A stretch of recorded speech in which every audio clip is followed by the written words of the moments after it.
Assalamualaikum warahmatullahi wabarakatuh. Di episode kali ini, saya membuat video tentang sedikit kisah salah satu pejuang kemerdekaan Indonesia, dan beliau juga sekaligus merupakan gubernur pertama Sulawesi. Beliau bernama Sam Ratulangi. Daripada nanti terjadi kesalahpahaman, mendingan nonton videonya sampai selesai. Assalamualaikum warahmatullahi wabarakatuh. Terima kasih. Dr. Gerungan Saul Samuel Jacob Ratulangi. Tanggal 5 November tahun 1980 sampai tanggal 30 Juni tahun 1949. Atau lebih dikenal dengan nama Sam Ratulangi. Adalah seorang politikus, jurnalis, dan guru yang berasal dari Sulawesi Utara, Indonesia. Dia adalah seorang pahlawan nasional Indonesia. Sam Ratulangi juga sering disebut sebagai tokoh multidimensional. Dia dikenal dengan filsafatnya, situ timoutu yang mempunyai arti, manusia baru dapat disebut sebagai manusia jika sudah dapat memanusiakan manusia. Sam Ratulangi termasuk anggota Panitia Persiapan Kemerdekaan Indonesia atau PPKI yang menghasilkan Undang-Undang Dasar Republik Indonesia. Beliau juga merupakan gubernur Sulawesi pertama. Masa jabatan, tanggal 2 September tahun 1945 sampai tanggal 30 Juni tahun 1949, Presiden Soekarno. Pengganti, Bernard Wilhelm Lapian. Lahir, Gerungan Saul Samuel Jacob Ratulangi. Tanggal 5 November tahun 1890. Tondano, Karesidenan Manado, Hindia Belanda. Meninggal, tanggal 30 Juni tahun 1949, umur 50 tahun, Jakarta, Indonesia. Dimakamkan di Tondano, Sulawesi Utara, Indonesia. Kebangsaan, Indonesia. Istri, Emily Suzanne Hotman. Maria Katarina Josephine Tambajong. Keponakan, Rima Melati. Anak, Konile Jose Albert Ratulangi. Emilia Augustina Ratulangi. Milia Maria Matulanda Ratulangi. Everdina Augustina Ratulangi. Wularingan Manampira Ratulangi. Orang tua, Josias Ratulangi ayah. Augustina Gerungan ibu. Pekerjaan, politikus, guru, jurnalis. Sam Ratulangi lahir pada tanggal 5 November tahun 1890 di Tondano, Minahasa, yang pada saat itu merupakan bagian dari Hindia Belanda. Beliau merupakan putra dari Josias Ratulangi dan Augustina Gerungan. Josias adalah seorang guru di Hoofden School, yaitu sekolah menengah anak-anak dari kepala-kepala desa di Tondano. Dia menerima pelatihan guru di Haarlem, Belanda sekitar tahun 1880. Augustina merupakan putri dari Jacob Gerungan, kepala distrik Mayor Tondano, Tuliang. Ratulangi mengawali pendidikannya di sekolah dasar Belanda, Europese Lagere School. Lalu dia melanjutkan di Hoofden School keduanya di Tondano.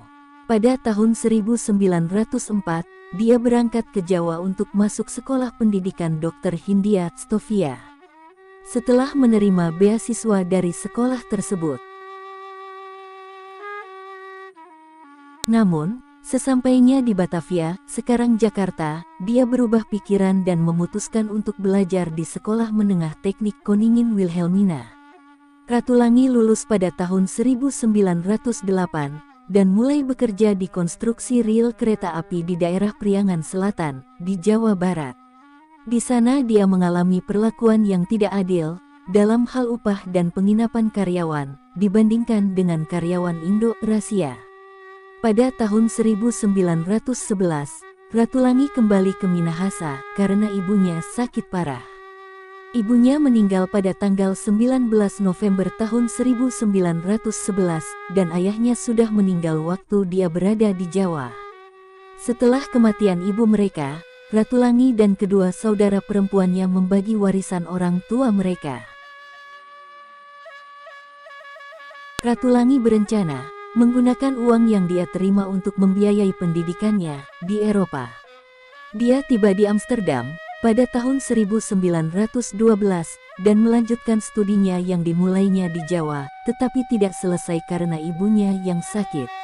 Pada tahun 1913, dia menerima sertifikat untuk mengajar matematika untuk sekolah menengah Middelbare Actewiskunde en Pedagogik. Ratulangi melanjutkan studinya di universitas di Amsterdam selama 2 tahun lagi. Namun, dia tidak dapat menyelesaikan studinya karena tidak diperbolehkan untuk mengikuti ujian. Aturan dari universitas mengharuskan dia memiliki sertifikat tingkat SMA, dan sertifikat tersebut tidak dimiliki oleh Ratulangi karena dia tidak pernah menyelesaikan studinya di Hogere Burger School HBS atau Algemene Middelbare School AMS. Atas saran Mr.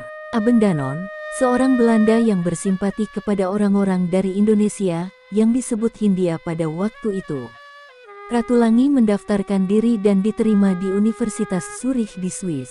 Pada tahun 1919 dia memperoleh gelar Doktor der Natuurfilosophie, Dr. Phil, untuk ilmu pasti dan ilmu alam dari universitas tersebut.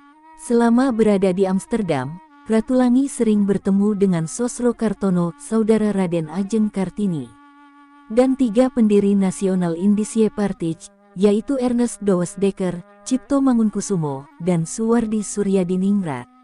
Ratulangi juga aktif dalam organisasi Perhimpunan Indonesia Indische Vereniging. Dia terpilih sebagai Ketua Perhimpunan Indonesia pada tahun 1914.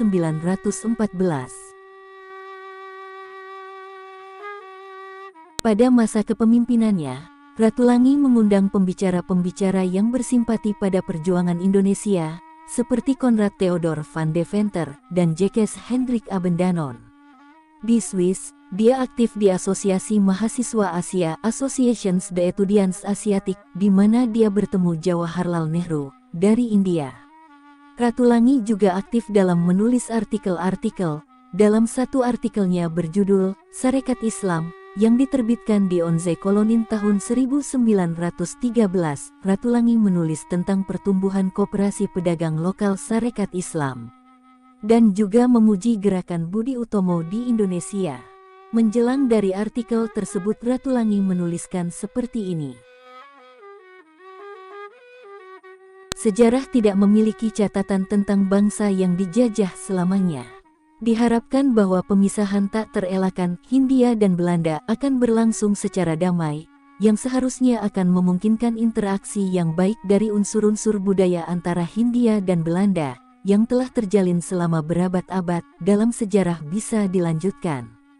Sekembalinya ke Indonesia, pada tahun 1919, Ratulangi pindah ke Yogyakarta untuk mengajar matematika dan sains di Sekolah Teknik Prinses Juliana School. Kemudian, setelah 3 tahun mengajar, dia pindah ke Bandung dan memulai perusahaan asuransi Matsyapic Indonesia, dengan Roland Tumbelaka yang juga seorang dokter berasal dari Minahasa. Pada tahun 1923, Ratulangi dicalonkan oleh Partai Perserikatan Minahasa untuk menjadi Badan Perwakilan Daerah Minahasa di Manado, Minahasa Rat. Dia memegang posisi ini dari tahun 1924 hingga 1927. Selama di Minahasa Rat, Ratulangi memperjuangkan hak-hak yang lebih banyak untuk orang-orang Minahasa. Dia secara luas dikreditkan dengan membuat pemerintah kolonial menghapuskan kerja paksa Herendiensten di Minahasa. Dia juga berperan dalam pembukaan daerah Modoinding dan Kanarom di Minahasa Selatan, untuk transmigrasi dan pembentukan yayasan untuk membiayai pendidikan siswa-siswa yang membutuhkan. Pada tanggal 16 Agustus tahun 1927, Ratulangi dan Roland Tumbelaka memulai Partai Persatuan Minahasa. Pada waktu itu, keanggotaan Perserikatan Minahasa termasuk orang-orang sipil dan militer. Beberapa anggota militer memberontak melawan Belanda dan karena tindakan mereka dilarang untuk berpartisipasi dalam organisasi politik. Ratulangi dan Tumbelaka memutuskan untuk membentuk partai baru, Persatuan Minahasa, yang hanya memiliki anggota sipil. Keberadaan partai ini yang mewakili suatu wilayah di Sulawesi, memberikan identitas lokal kepada anggota-anggotanya, tetapi juga mempunyai tujuan untuk mempromosikan persatuan secara nasional. Partai ini menyerukan solidaritas semua kelompok penduduk Indonesia. Pada tahun 1939, Persatuan Minahasa adalah salah satu partai politik yang membentuk Gabungan Politik Indonesia. Partai-partai yang lainnya adalah Gerindo, Parinda, Pasundan, PPKI, Persatuan Partai Katolik Indonesia, dan PSII, Persatuan Serikat Islam Indonesia. Ratulangi diangkat menjadi anggota Dewan Rakyat Volksraad pada tahun 1927 untuk mewakili rakyat di Minahasa. Dia terus mengusik hak-hak rakyat dan mendukung nasionalisme Indonesia dengan menjadi anggota fraksi kebangsaan yang dimulai oleh Muhammad Husni Tamrin. Dia adalah salah satu sponsor dari petisi Sutarjo yang menyatakan keinginan untuk sebuah negara merdeka. Melalui informasi bertahap dalam waktu 10 tahun. Petisi ini melewati Volksraad, tetapi tidak diterima oleh pemerintah kolonial. Tanggapan terhadap petisi inilah yang memperkarsai pembentukan GAPI. Ratulangi tidak ragu untuk mengkritik pemerintah kolonial, dan akhirnya dianggap sebagai resiko bagi mereka. Dia terus melayani di Volksraad sampai 1937, ketika dia ditangkap karena pandangan politiknya. Dia dipenjarakan selama beberapa bulan di Sukamiskin, Bandung. Pada tahun 1932, Ratulangi adalah salah satu pendiri Persatuan Cendekiawan Indonesia.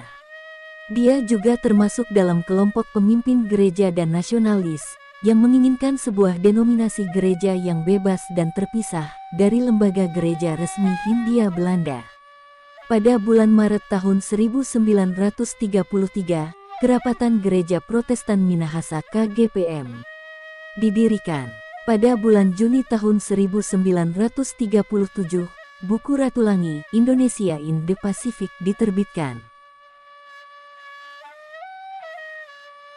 Buku itu dianggap visioner dalam isinya, di mana Sam Ratulangi memperingatkan terhadap militerisasi Jepang, dan meramalkan bahwa Jepang mungkin menyerang kepulauan Indonesia, karena sumber daya alamnya ini tidak dimiliki Jepang. Dia menggambarkan peran utama Indonesia, dan negara-negara lain di Asia Tenggara. Di sekitar lingkar Pasifik, dapat bermain di mana Samudra Pasifik bisa menyamai pentingnya Samudra Atlantik. Setelah dibebaskan dari penjara, pada tahun 1938, Ratulangi menjadi editor Nasionale Commentaren, sebuah majalah berita berbahasa Belanda.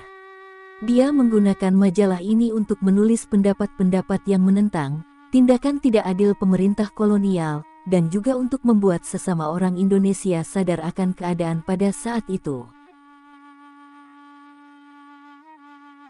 Pelanggan majalah itu termasuk kantor Perdana Menteri Belanda, Kementerian Kolonial Belanda, dan Gubernur Jenderal Hindia Belanda.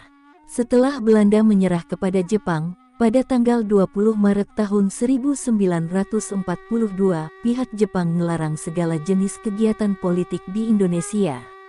Karena semua organisasi politik dibubarkan, Ratulangi berpartisipasi dalam upaya bantuan keluarga tentara kolonial Belanda KNIL. Pada tahun 1943, Ratulangi ditugaskan sebagai penasihat untuk pemerintah militer pendudukan. Pada tahun 1944, dia dipindahkan ke Sulawesi Selatan untuk menjadi penasihat pemerintah militer di Makassar, yang termasuk wilayah timur yang dikendalikan oleh Angkatan Laut Jepang. Pada bulan Juni tahun 1945, Ratulangi mendirikan sebuah organisasi yang bernama Sumber Darah Rakyat Sudara. Dia menggunakan organisasi ini untuk membangkitkan sentimen nasionalis di Sulawesi, dalam mengantisipasi kemungkinan kemerdekaan dalam waktu dekat.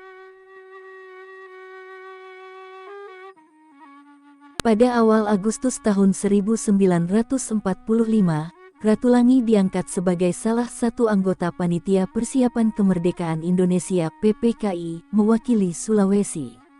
Pada saat Soekarno memproklamasikan kemerdekaan Indonesia, Ratulangi hadir dalam upacara tersebut. Karena Ratulangi baru saja tiba di Batavia bersama anggota PPKI lainnya dari wilayah timur untuk mengikuti rapat PPKI yang diadakan pada hari berikutnya, menghasilkan Undang-Undang Dasar Republik Indonesia, dan pengangkatan secara aklamasi Soekarno dan Muhammad Hatta sebagai Presiden dan Wakil Presiden. Rapat-rapat pintu juga membagi Indonesia ke dalam wilayah-wilayah administratif, di mana Ratulangi diangkat menjadi Gubernur Sulawesi.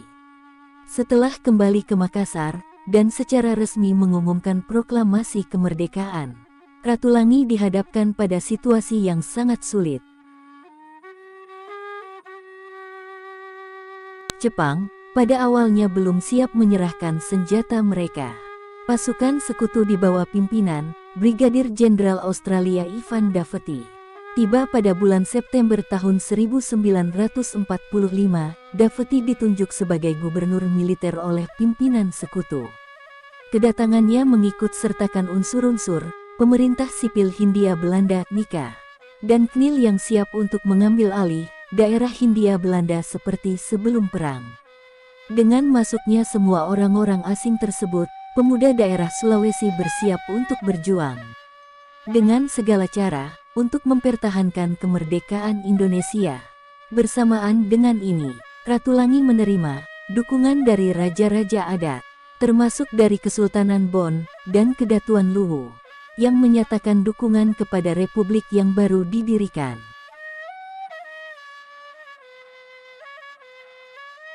Ratulangi mampu mengadakan negosiasi dengan pihak-pihak terkait dalam upaya menjaga perdamaian. Tetapi, keadaan damai hanya bertahan selama 2 bulan. Dia mampu membentuk pemerintah daerah yang beroperasi selama 9 bulan. Pada tanggal 5 April tahun 1946, Ratulangi dan beberapa stafnya diambil dari rumah mereka dan ditahan oleh polisi militer Belanda. Mereka dipenjarakan selama 3 bulan, kemudian diasingkan ke Pulau Serui di Kepulauan Yapen, Papua Barat. Ratulangi diasingkan ke Pulau Serui bersama 6 stafnya beserta keluarga mereka. Di antaranya adalah Joseph Latumahina, Lanto Daeng Pasewang, Willem Sumampo Tanot Pondak, Suwarno, IP Lumban Tobing, dan Ince Saleh Daeng Tompo. Di Serui, mereka berinteraksi dengan masyarakat setempat dengan mendirikan sekolah lokal dan organisasi sosial untuk membantu para wanita dalam komunitas. Secara politik, Ratulangi terlibat dalam pembentukan Partai Kemerdekaan Irian Indonesia yang dipimpin oleh Silas Papare, dengan Ratulangi sebagai penasihat. Pada tanggal 23 Maret tahun 1948, setelah penandatanganan Perjanjian Renville, Belanda melepaskan Ratulangi dan rekan-rekannya. Mereka dipindahkan ke Surabaya dan kemudian dikawal ke garis demarkasi dekat Mojokerto dan Jombang, di mana mereka menuju ke ibu kota Republik di Yogyakarta. Mereka disambut hangat oleh masyarakat di Yogyakarta, dan sebuah acara penyambutan dibuat oleh Soekarno. Ratulangi ditunjuk sebagai penasihat khusus untuk pemerintah Indonesia dan anggota delegasi Indonesia dalam negosiasi dengan Belanda. Dia juga mengunjungi pasukan di Jawa Timur dan menghadiri konferensi keuangan di Kaliurang. Dan waktu itu juga, dia sudah mengalami masalah dengan kesehatannya. Pada tanggal 10 November tahun 1948, sebuah manifesto diumumkan oleh Radio Republik Indonesia yang mendesak rakyat Indonesia di bagian timur yang berada di bawah kendali Belanda untuk menjaga persatuan mereka dengan Republik Indonesia, agar suatu hari Indonesia secara sepenuhnya akan menjadi merdeka. Manifesto ini disebut Manifest Ratulangi atau Manifest Jogja. Yang ikut menandatangani manifesto ini adalah PST Diapari, I Gusti Ketut Puja, Pangeran Muhammad Nur, WST Pondak, dan Soekarjo Wiryo Pranoto. Titik pertama dari manifesto ini berbunyi, bahwa perjuangan yang dilakukan oleh Republik Indonesia tidak hanya mengenai kepentingan lahir dan batin. Bagi bangsa Indonesia yang bergabung dalam Republik Indonesia, akan tetapi juga meliputi kemerdekaan dan kehormatan bangsa Indonesia seluruhnya, serta pengakuan hak dasar rakyat itu untuk hidup bebas dan merdeka atas bumi, bagian dari dunia ini, yang dikarenakan oleh Tuhan Yang Maha Kuasa kepada mereka.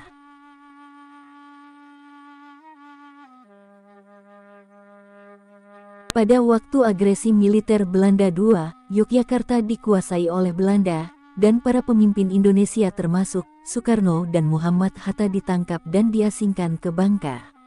Ratulangi ditangkap oleh Belanda pada tanggal 25 Desember tahun 1948. Dia dipindahkan ke Jakarta pada tanggal 12 Januari tahun 1949 untuk kemudian dipindahkan ke Bangka. Namun, karena masalah kesehatannya, dia diizinkan tinggal di Jakarta sebagai tahanan rumah. Ratulangi meninggal pada tanggal 30 Juni tahun 1949. Ratulangi dimakamkan sementara di Tanah Abang. Foto tanggal 23 Juli tahun 1949. Jenazahnya diangkat ke Manado dengan kapal KPM Swartenholm. Kapal itu sampai di Manado pada tanggal 1 Agustus tahun 1949. Pada hari berikutnya, jenazah Ratulangi dibawa dan dimakamkan di kampung halamannya di Tondano. Pada bulan Agustus tahun 1961, Ratulangi secara anumerta dianugerahi gelar pahlawan nasional oleh Soekarno. Dia juga menerima secara anumerta bintang gerilya pada tahun 1958, bintang Mahaputra Adi Pradana pada tahun 1960, dan bintang Setia Lencana pada tahun 1961. Terima kasih sudah menonton videonya sampai selesai. Itulah tadi sedikit kisah tentang salah satu pejuang kemerdekaan Republik Indonesia yang berasal dari Sulawesi. Beliau juga merupakan gubernur pertama Sulawesi. Jangan lupa dukung terus channel saya agar lebih semangat lagi dalam mencari sumber-sumber sejarah lainnya. Assalamualaikum warahmatullahi wabarakatuh.